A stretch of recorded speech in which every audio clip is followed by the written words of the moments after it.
নজর রাখবো পরবর্তী সংবাদে। পাগল কুকুরের আতঙ্কে এক প্রকার আতঙ্কিত গোটা পাড়ার মানুষ।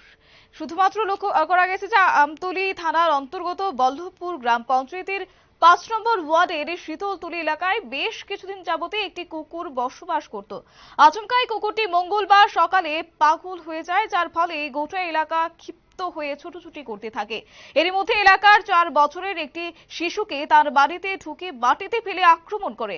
একটা শিশুটি পরবর্তী সময়ে গুরুতরভাবে আহত হলে শিশুটির পরিবারের লোকজন লাঠি নিয়ে এগিয়ে আসলে পাগল কুকুরটি পালিয়ে যায়। পরে শিশুটির পরিবারের লোকজন শিশুটিকে তড়িঘড়ি হাসপাতালে নিয়ে যায় এবং স্থানীয় এলাকাবাসীরা জানিয়েছেন মঙ্গলবার সকাল থেকেই পাগল কুকুরটি এলাকার লোকজনদের দেখলেই তাড়া করে বেড়াচ্ছে, যার ফলে স্থানীয় এলাকাবাসীরা এই পাগল কুকুরের ভয়ে আতঙ্কিত হয়ে প্রায় গৃহবন্দী।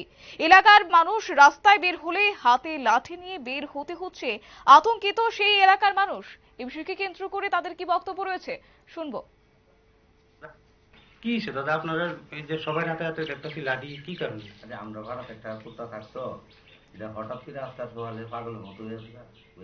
আপনার একটা বাচ্চাটা কামড়াইছে ফালাইছে, অমনি পাগলের মতো ঘুরতেছে ভাড়ার মধ্যে। ভাড়াগুলা পাগল সবাই বয়স্করা মিললে অনেক লাঠি লুটি লিয়া চলন লাগতেছে, কারণ কুত্তাটা কোন সময় কারে কি করে এটা তো পাগল হয়ে গেছে।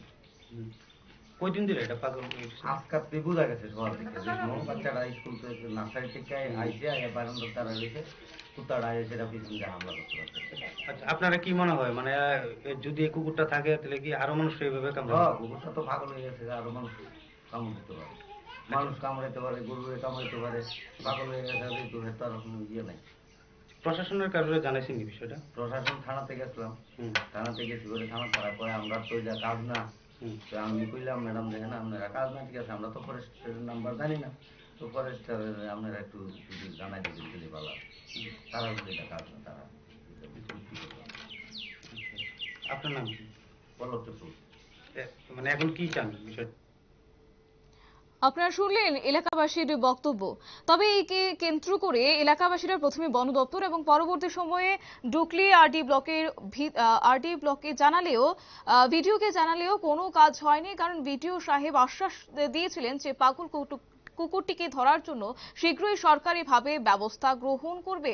কিন্তু না, বিকল হয়ে গেলেও প্রশাসনের তরফ থেকে কোনো ধরনের ব্যবস্থা গ্রহণ করা হয়নি, যার ফলে স্থানীয় এলাকাবাসীরা আতঙ্কগ্রস্ত হয়ে পড়েছে পাগল কুকুরের ভয়ে।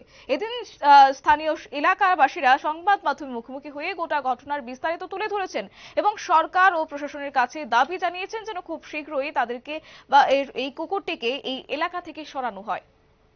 নিয়ে নিচ্ছি ছোট্ট একটি বিজ্ঞাপন বিরতি, সঙ্গে থাকুন।